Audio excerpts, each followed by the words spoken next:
말씀 봅시다. 베드로후서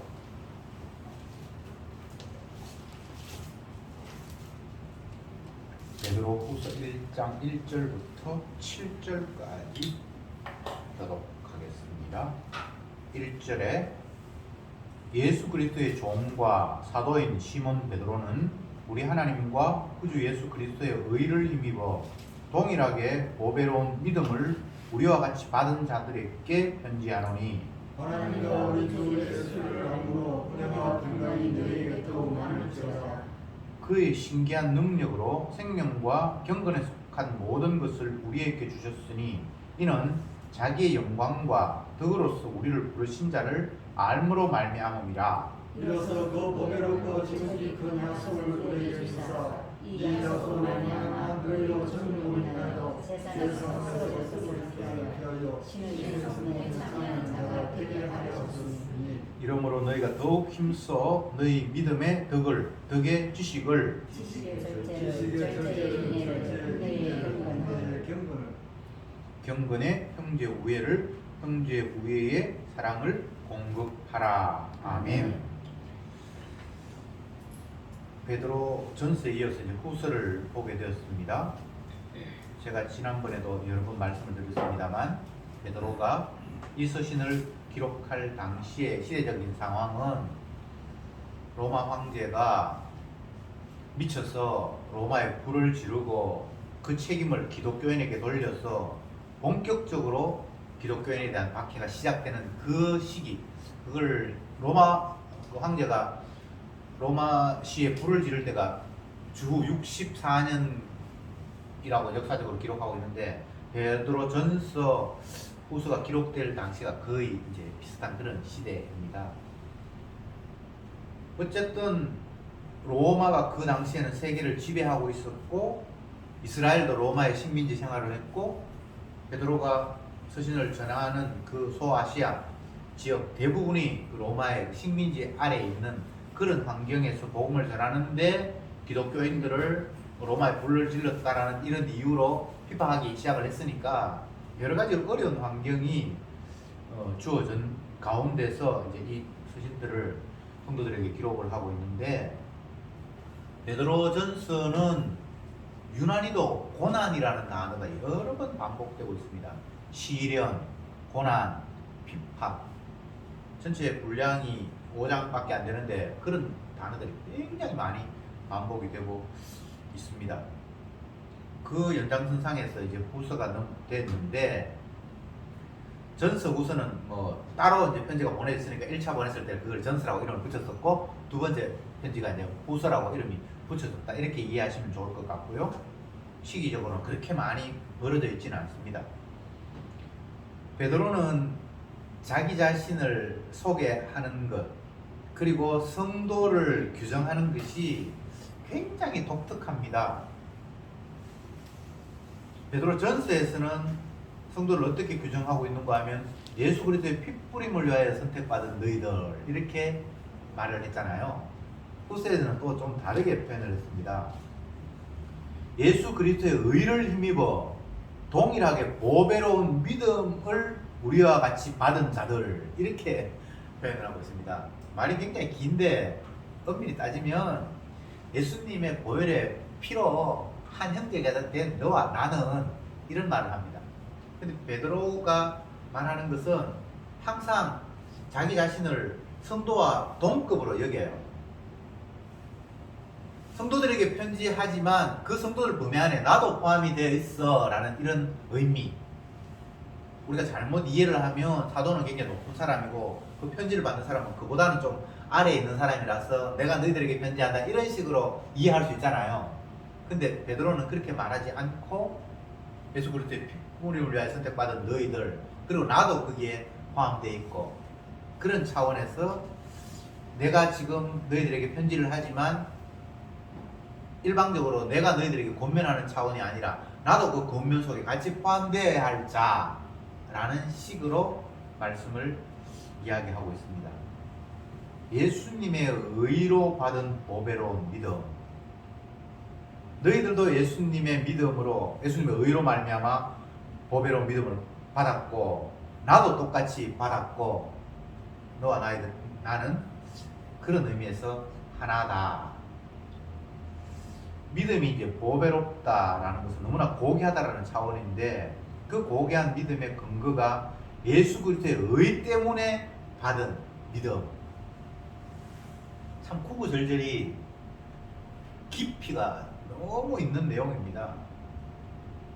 우리가 흔히 알고 있는 의라고 하면 내가 어떤 행동을 취해서 그 행동이 정당하게 인정을 받아서 그것 때문에 의롭다고 인정받고 이게 세상에서 통하는 의라는 개념이잖아요. 한 10여 년 전에 그 의인 김현수라고 해서 이름이 정확한지 모르겠습니다.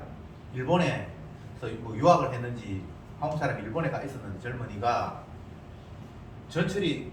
지하철이 들어오는데 일본 사람 한 사람이 떨어지려고 하니까 그 사람 건져내다가 자기가 전철에서 죽었던 그런 역사가 있었잖아요. 그래서 일본에서도 의인 뭐 김현수, 그리고 우리나라에서도 의인 김현수라는 이름을 막 매스컴에서 떠들고 했던 그런 기억이 있는데 그 의라는 개념은 그런 거란 말이죠. 누구 한 사람을 건지기 위해서 자기가 죽고 그 사람을 살렸다. 그러니까 그 사람의 행동은 의롭다. 세상에서는 그런 개념이잖아요.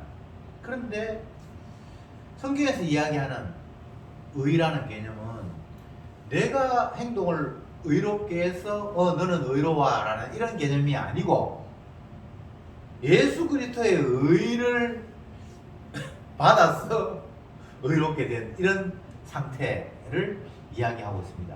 그러니까 예수님의 의가 누군가에게 입혀져서 의롭게 된 자, 그걸 지금 사도는 성도라고 이야기를 하고 있거든요. 사도 본인, 베드로 본인도 그렇게 해서 의롭게 됐고 내 편지를 받는 너희들도 그런 식으로 의롭게 되어서 하나가 된 너희들에게 내가 편지를 한다. 참 놀라운 고백입니다. 그리스도로 말미암아 의를 덧입었다. 주님이 우리 죄를 위해서 대신 피 흘림으로 말미암아 의가 우리에게 뒤집어 씌워졌다. 그러니까 요 간단한 표현, 예수의 의로 말미암아 보배로운 믿음을 가지게 된 우리, 요 한 문장이 십자가의 의미를 다 설명해 내고 있습니다. 예수님의 죽음은 자기 백성의 죄를 대신한 죽음이잖아요. 아버지가 아들을 이 땅에 보내면서 아버지와 아들이 약속한 내용은 내 백성 위해서 네가 대신 저주받아. 그것 때문에 이 땅에 오셨잖아요. 그렇잖아요. 그러니까 그 상황을 그리스도의 의를 받아서 보배로운 믿음을 가진 우리라고 한마디로 이야기함으로 말미암아 정확하게 십자가와 성도의 관계를 다 설명해내고 있습니다. 사람들은 대신한다라는 의미를 잘 이해를 하지 못해요. 그리고 과연 이것이 대신할 수 있는 문제인가? 라는 것에 대해서 회의를 가질 수밖에 없어요. 물론 뭐 미성년자라면 그 책임을 미성년자가 어떤 문제를 일으키면 손해를 입히면 그 부모가 대신 갚고 이거는 있을 수 있잖아요. 근데 성인이 되었고 스스로 완전한 자기의 삶을 꾸려갈 수 있는 사람들에게 누군가가 너를 대신한다라는 이야기가 세상의 논리에서는 합당하지 않지요. 아내가 뭐 예를 들어서 죄를 범했는데 남편이 대신 교도소를 간다. 뭐 이건 안 되잖아요. 그런데 성경에는 대신의 원리를 처음부터까지 이야기하고 있어요. 그리스도의 의로 말미암아 받은 믿음. 그러면 이게 내 믿음입니까? 그리스도의 믿음입니까? 이런 의문도 생기고, 그리스도의 의가 왜 나의 의가 되었지? 이런 의문도 충분히 있을 수 있잖아요. 그런데 사도들은 이구동성으로 하는 이야기가 우리는 받은 의라는 거예요. 자체 내가 생산한 의가 아니고, 그것도 다른 사람의 의가 아니고 하나님의 아들의 의가 우리에게 주어져서 의롭게 된 나, 이렇게 이야기를 하고 있습니다. 구약의 선지자들이 장차 하나님의 아들이 이 땅에 오실 것이다라고 여러 시대에 여러 사람이 예언을 했는데, 그 예언은 한 가지입니다. 하나님의 아들이 이 땅에 오시는데 그분은 자기 백성의 죄를 대신할 자로 오신다.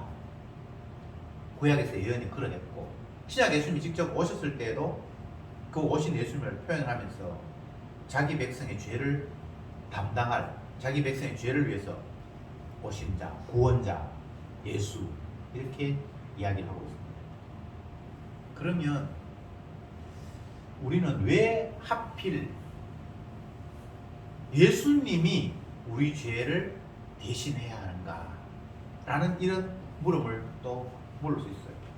우리 아버지가 대신하든지, 뭐 우리나라 임금님이 대신하든지, 아니면 그 지역에 가장 훌륭한 사람이 나를 대신하든지, 이렇게 하지 않고 왜 하필 예수님만이 우리의 죄를 대신하는가라는 이런 물음. 다른 종교인들은 예수님이 우리 죄를 대신했다 그러면, 아니 예수님만 대신한 게 아니고 부처님도 대신할 수 있는데, 충분히 이야기할 수 있잖아요. 그렇잖아요. 그것은 성경에 의하면 다른 것이 아니라, 하나님이 받으시는 제물은 흠 없는 제물인데, 흠 없는 제물은 하나님의 아들 예수님밖에 없다라는 이유 때문에 예수님만이 우리 죄를 대신할 수 있어요. 다른 그 무엇도 죄를 대신할 수 없어요. 왜? 다른 그 무엇은 다 흠 있는 제물이에요. 누군가가 드려져도 그거는 흠이 있기 때문에 아버지가 기쁘게 받을 수 없는 제물이에요. 그래서 아버지가 받는 유일한 제물이 있는데, 그것은 흠 없는 어린 양, 그렇게 구약에 못을 박아버렸어요. 그래서 흠 없는 분, 죄 없는 분은 예수님밖에 없어요. 그래서 예수님이 이 땅에 오시는 모습을 남자가 개입되지 않는 여자의 몸으로 그냥 이 땅에 태어나셨어요. 그것도 다 예언되어 있는 내용이에요. 그래서 사도행전에서는 구원을 얻을 만한 다른 이름을 주신 적이 없다, 예수 외에, 이렇게 이야기하고 있어요. 그리고 예수님만이 자기 백성의 죄를 대신한다라고 못 박아버렸어요. 그러니까 우리는 세상을 약속의 관점에서 바라볼 때에 예수님 외에는 다 죄인이에요. 부처도 죄인이고, 뭐 마호메트도 죄인이고, 소크라테스도 죄인이고, 뭐 4대 성인 가운데 한 사람을 넣어서 예수를 넣는데, 그건 성경적인 게 아니에요. 예수님은 사람이지만 하나님이셨어요. 그러니까 그분이 의로울 수 있지, 나머지 인간들, 남자의 후손으로 태어나는 모든 존재들은 다 죄인이에요. 아담이에요. 아담은 어떤 존재입니까? 선악과 따먹은 존재죠. 그러니까 모두가 다 남자의 후손으로 태어난 모두는 선악과를 따먹은 죄인이에요. 아니, 선악과 안 따먹었는데요? 아니요. 지금도 선악과 있으면 똑같이 따먹을 행동들을 우리는 하고 있어요. 그래서 아담의 후손은 모두가 다 죄인이라는 사실을 주님께서 태어나기 전부터, 창세기 시절부터 규정하셨고, 그 태어나는 인간들이 나는 선악과 없는데요 라고 이야기하는데, 지금도 선악과를 따먹고 있는 행동들을 출생부터 죽는 순간까지 계속해서 뱉어내고 있어요. 그래서 누구도 선악과를 나는 안 따먹었습니다, 하나님 말씀에 순종한 적이 없습니다 라고 말할 수 있는 자가 없어요.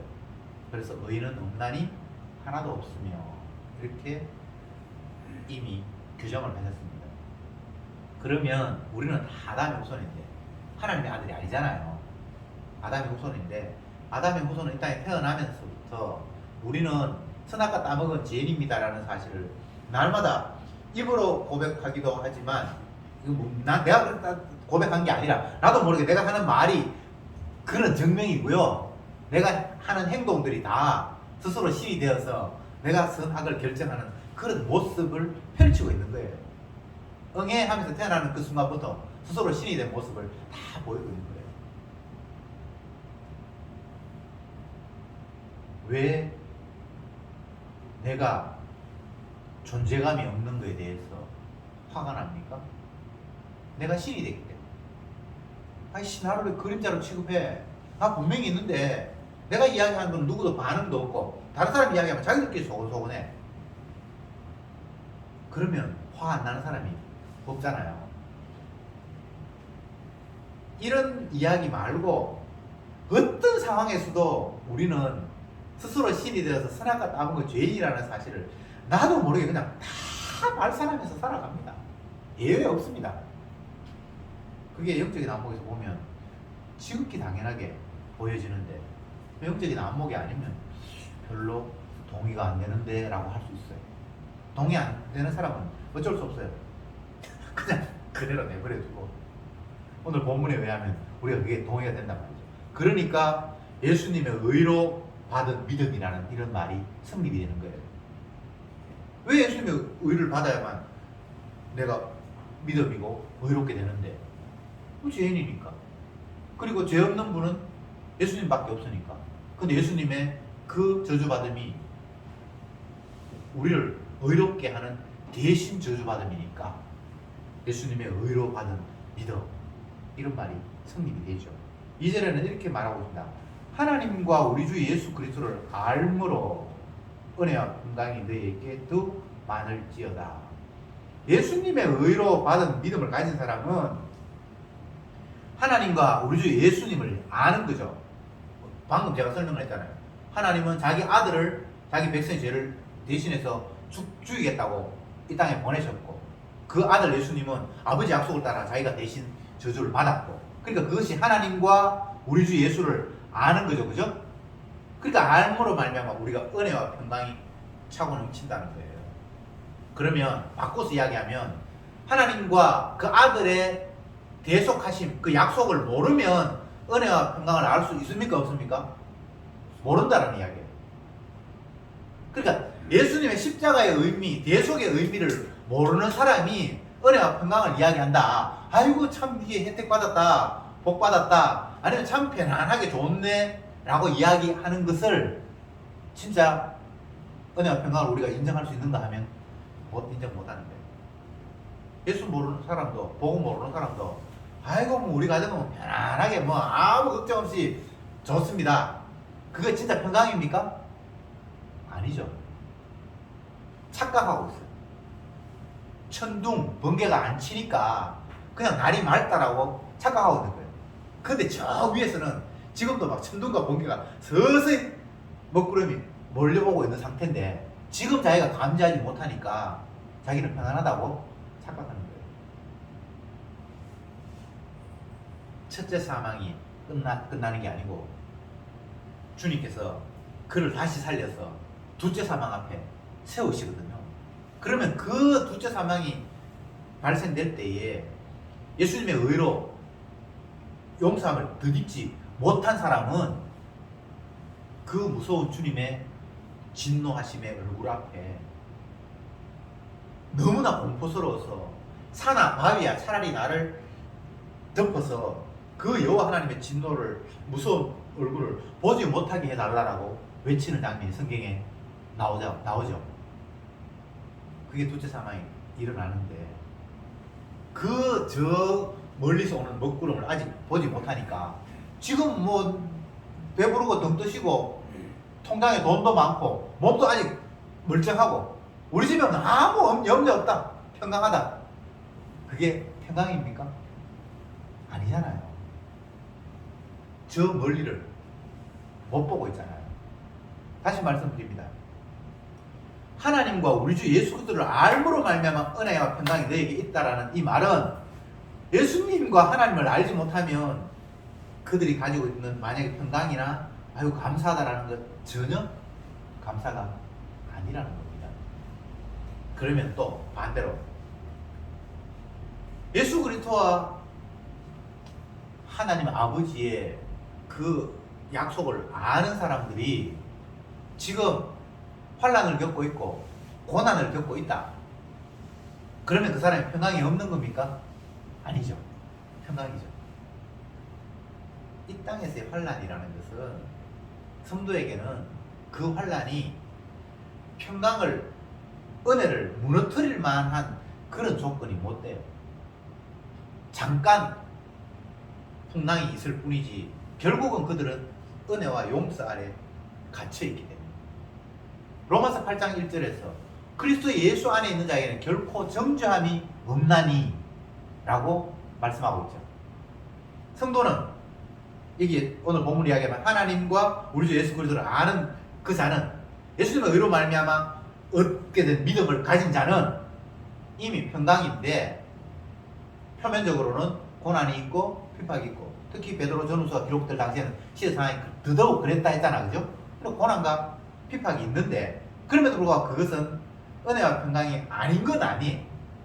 이미 예수 그리스도의 그 보혈의 피 안에 닫혀있기 때문에, 주님의 용서 안에 들어가 있으면 더 이상 마귀가 그를 정죄하지 못해요. 다른 말로 하면 예수님이 그 백성의 죄를 대신해서 저주를 받았기 때문에 더 이상 그 성도에게는 죄를 묻지를 않는 것, 그게 정죄함이 없는 세계에 들어온 거예요. 그것이 은혜와 평강이에요. 참, 이런 논리들이 십자가 안에서 축축축축 펼쳐지는데, 이 믿음 안에 있는 사람들은 풍랑이 불든 바람이 불든 뭐 노홍수 시대에 40일 동안 비가 쏟아부어서 어떻게 되든 그건 정죄함이 없는 세계에 들어왔잖아요. 방주 안에 이미 있잖아요. 방주가 비 오고 태풍을 분다고 해서 그게 영향을 단 눈꼽만치도 받지 못하는 게 방주예요.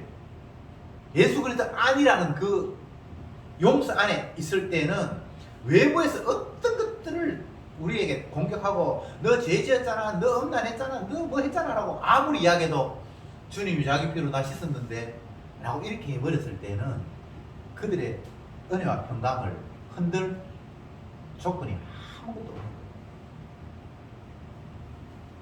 저는 비 오고 막 바람 불 때 차 타고 가면서 그 생각을 늘 했어요.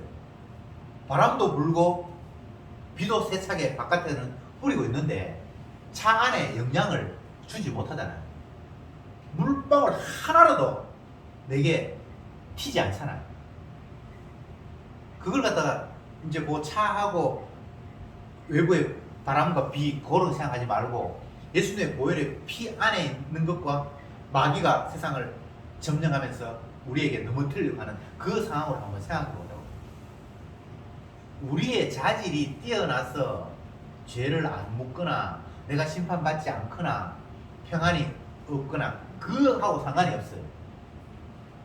어디 안에 있느냐 그 조건 때문에. 나의 조건이 아닙니다. 누구 안에 있느냐에 따라서 완전히 달라져 버리는 거예요.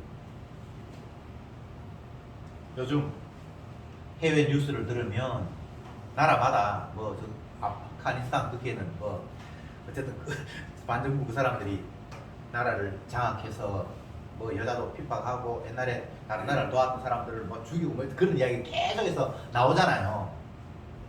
근데 그 나라의 상황이 발생을 했는데 최근에 뭐 386명인가 7명인가 아프간인들이 한국인들을 뭐 도왔다는 이유로 공모자로 해서 우리나라로 비행기 싣고 해가지고 이렇게 왔잖아요. 이게 한번 생각해 보세요. 아프간이라는 그 환경과 대한민국이라는 환경이 왜 그쪽에서 문제가 생겼는데 이쪽으로 피신을 와야 되죠? 그쪽과 이쪽의 환경이 뭔가 지금 다르다라는 이야기예요.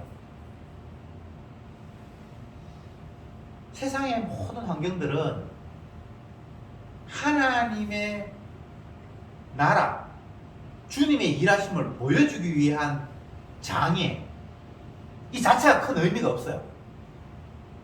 이 세상의 눈에 보이는, 겉으로 보이는 드러난 모든 환경들은 보이지 않는 하나님 나라를 설명하기 위해서 지금도 뭔가 일이 일어나고 있어요.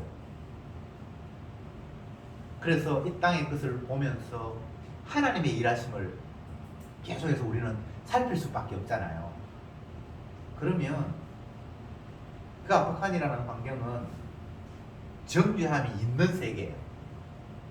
그런데 대한민국으로 넘어오면 그 북한에서 온 그 사람들은 더 이상 정죄함이 없는 거예요. 그들의 영향력이 행사할 수 없는 곳이에요. 그게 예수 아니라는 거예요. 그리고 그리스도의 의를 덧입었다라는 것은 더 이상 마귀의 세력이 영향력을 행사할 수 없는 지역이에요. 그런데 자꾸 우리는 무엇을 착각하고 있는가 하면 내가 마귀를 이겨야 된다고 생각을 하고 내가 떳떳하니까 마귀가 내한테 어떻게 할 수 없지라고 이런 논리를 자꾸만 만들어요. 어느 인간도 마귀의 정죄하면서 떳떳하거나 자유로울 수 있는 인간은 아무도 없어요. 사실은 마귀하고 한 통속이에요, 인간이. 그런데도 불구하고 마귀의 영역이 전혀 틈타지 못하는, 정죄하지 못하고 너 잘못했어, 너 죽어야 돼 라고 공격하지 못하고 위협하지 못하는 유일한 경우는 의로우신 예수님의 보혈의 피가 우리를 감싸는 그 환경만이 예수 안이죠, 그죠? 십자가의 용서 안, 오늘 본문으로 이야기하면 그리스도의 의 그 안, 그 공간이 우리를 완벽하게 방어하기 때문에 그 안에서는 정죄함이 없는 거예요. 사도들이, 또 하나는 성도들이 평안을 누리는 것은 오늘도 은혜와 평강이 너희 안에 있다라고 이야기하는데 사실 외부적으로는 은혜와 평강이 없어요. 환난 핍박이 지금 막 로마 황제가 기독교인들을 핍박하기 위해서 거짓말 시켜서 잡아 죽이고 하는 이런 환경이란 말이죠. 역사적으로 이때보다 제일 예수 믿는 사람들이 핍박받을 때가 역사 이후로 사실 없었어요. 엄청나게 핍박하고 하는데 외부적인 환경은 그런데 영적으로는 너희들은 은혜와 평강 안에 있다. 참 이게 육적인 관점에서 말이 안 되는 굉장히 모순적인 이야기예요. 근데 영적인 관점에서는 이미 예수님이 우리 죄를 위해서 대신 피 흘려서 저주받아서 너희를 깨끗해 했고 너희는 이 예수님의 용서 안에 담겨있기 때문에 어떤 풍랑이 일고 바람이 불어도 너희는 은혜와 평강 안에 있어. 바깥에 태풍 불어, 비가 뭐 시간당 뭐 500mm 쏟아져, 근데 너 차 안에 있잖아. 물 한 방울도 너희는 안 튀는 거야. 이게 얼마나 놀라운 은혜입니까? 이게 믿음으로, 보배로운 믿음으로 이렇게 받아진 너희들. 정말 이런 사람들끼리 서로 이런 이야기들을 주고받고 편지를 하고 편지를 받고 하면 얼마나 이 신나는 이야기입니까? 남들은 아무도 몰라요. 여전히 비 맞으면서 비 피하려고 막 달려간다든지 처마 밑에서 잠시 피했는데 그래도 비가 빼인다든지 뭐 그럴 수밖에 없는데 그 태풍 앞에 다른 그 차 안이라는 공간 말고는 더 이상 방법이 없는데 마귀가 심판하는 저주하는 이 세상 속에서 의로우신 예수님 정결한 짐승의 그 어린 양의 보혈의 피 용서 그것 말고는 다른 피할 방법이 없는데 다른 인간들은 그 은혜 안에 못 들어왔기 때문에 다른 방법으로 피하려고 막 피한다고 쫓아다니고 어설픈 우산 펴놓고 막 날아가고 지금 이렇게 세상이 지금 살아가고 있다 이 말입니다. 그게 사도의 눈에는 보이는 거예요. 성도의 눈에는 보이는 거예요. 뭔가 평안 얻어보려고 열심히 노력하고 애쓰고 안간힘을 쓰고 그래서 뭔가 스스로 조금 안전한 뭔가를 얻었다고 생각하면 기쁘다고 막 잔치하고 자랑하고 근데 그게 정말 마귀의 심판을 피할 수 있는 겁니까? 전혀 안 되잖아요. 성도의 눈에는 그게 보이잖아요. 왜? 피하는 거는 예수의 보혈의 피 말고는 피하는 방법이 없다고 주님께서 이미 말씀을 하셨는데 자기들은 그 보혈의 피 말고 다른 방법으로 자기가 피할 수 있다고 지금 장담하고 있는 거예요. 성경 펴놓고 어떤 사람들은 마지막 주님이 심판하고 재림할 때 뭐 이 세상 전체를 불바다로 만든다고 성경에 나와 있으니까 불을 피할 방법 땅 저 밑이 깊이 들어가면 바깥에 막 핵폭탄이 터져도 안 무너질 뭐를 지하 벙커를 파고 그 안에 기들어가 있는 그런 성경 읽고 그게 신자라고 하는 사람들이 있어요. 미국에 지금 그런 공간도 있고 희한한 일이 다 있어요. 근데 그러면 주님의 심판을 피할 수 있습니까? 마귀가 지하 벙커 그거는 몰라서 공격 안 할까요? 마귀를 얕봐도 너무 얕봐요. 마귀는 그렇게 나약한 자가 아니에요. 세상 전체를 불바다로 만들 만큼 주님 앞에 그 정도 능력을 받았어요. 소돔과 고모라에 불심판을 내리는 그 능력이 지하 벙커에 그 영향력을 행사 못할 만큼 그렇게 시시한 심판이 아니에요.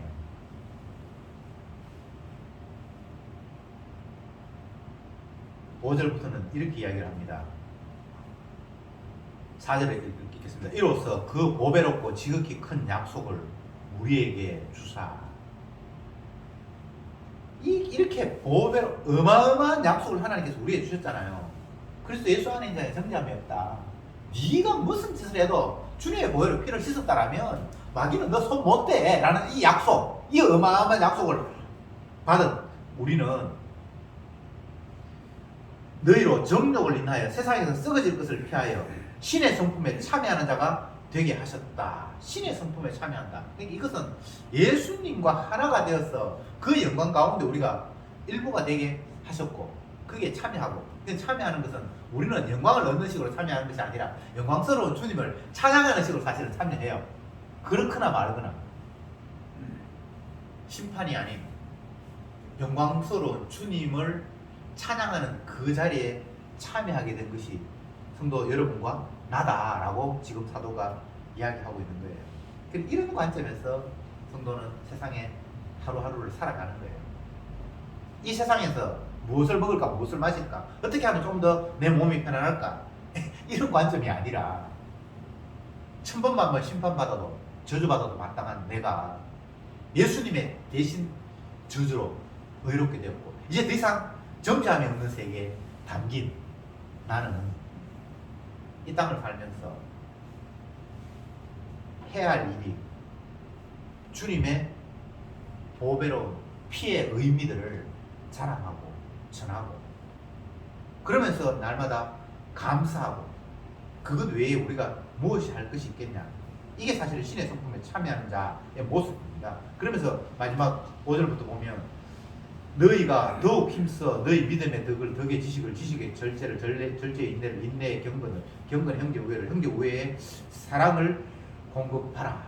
여러 가지가 이야기가 나오는데 이거는 뭐 우리에게 뭐 절제도 있어야 되고 인내도 있어야 되고 형제 우애도 있어야 되고 사랑도 있어야 되고 이런 식의 이야기가 아니라 이미 예수 그리스도 안에 있는 자는 주님께서 우리를 그런 식으로 활용하셔서 이런 것들이 비쳐 나온다라는 이야기입니다. 이것은 마치 성령의 열매가 사랑과 희락과 화평과 오래 참음과 뭐 이런 게 있듯이 내가 사랑의 열매도 맺어야 되고 뭐 희락의 열매도 맺어야 되고 이런 게 아니라 주님의 보혈로 피로 씻음 받은 자는 주님이 이런저런 모습으로 너희들을 비치게 하신다라는 이야기입니다.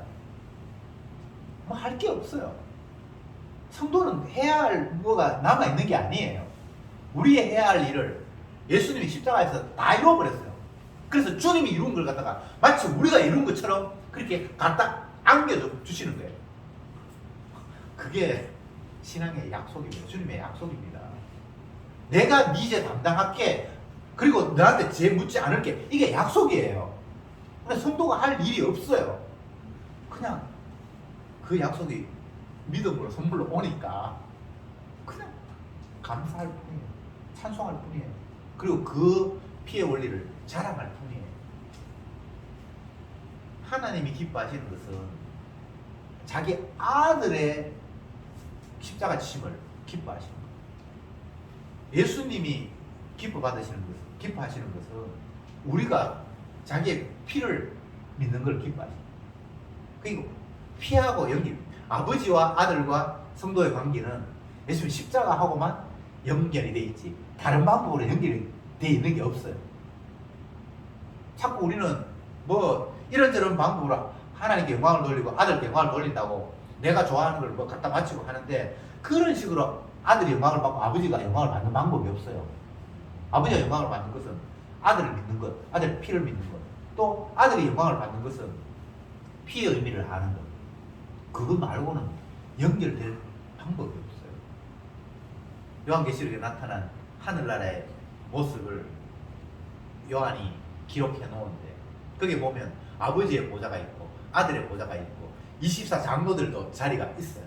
근데 24장로들이 예수님으로부터 면류관을 이렇게 다 받아 쓰고 있는데 결국은 그 면류관을 아들의 발 앞에 다 던지면서 영광은 당신만 받아야 됩니다라는 이 황홀한 모습이 하늘나라의 모습이라고. 이거는 가짜가 아니고 요한이 밤모습에서 하늘을 들려 올림을 받아가지고 진짜 본 장면을 그냥 기록하고 있어요. 그게 하늘나라의 장면이라는 거예요. 물론 그 장면 말고 뭐 하늘에는 뭐 여러 가지 뭐 이렇게 이야기가 있지만 핵심은 그거예요. 아버지의 보좌, 아들의 보좌, 그것을 둘러싼 24장로들의 모습. 근데 24장로들은 영광을 받을 자격이 없다고 하면서 그 면류관을 아들의 발 앞에 던지면서 당신만 영광을 받아야 됩니다 하면서 천군천사와 함께 찬송하는 그것이 하늘나라의 모습이라는 거예요. 그게 영광에 참여하는 거예요. 우리는 주님의 그 약속을 믿음으로 받았기 때문에 이 땅에 풍파가 일고 바람이 일고 무슨 일이 벌어져도 우리는 정죄 안에 없는 예수님의 세계 안에 갇혀 있습니다. 우리가 빠져나갈 방법도 없어요. 여러분이 무슨 일을 해도 주님이 내가 네 죄 안 물을게. 왜? 내가 네 죄 대신해서 저주 피 흘렸잖아 라는 그 약속의 한마디, 그것 외에 우리에게는 다른 생명이 없습니다.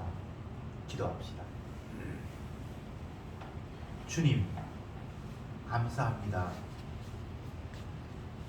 우리가 피부로 느끼는 외부적인 환경과 주님이 약속하신 약속의 환경은 너무도 이질적인 것 같습니다.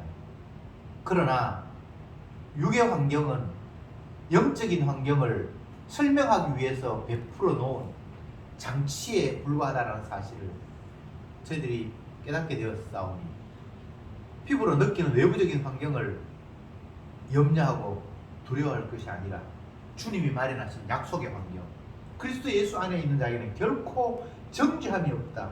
그리스도의 의를 받은 너희들은 더 이상 아무것도 염려할 일이 없다. 그 세계는 은혜와 평강의 세계라는 주님의 그 약속, 한순간도 놓치지 말게 하옵소서. 이 약속만 기뻐하며 자랑하는 자들이 되게 하옵소서. 예수님의 이름으로 기도드립니다. 아멘.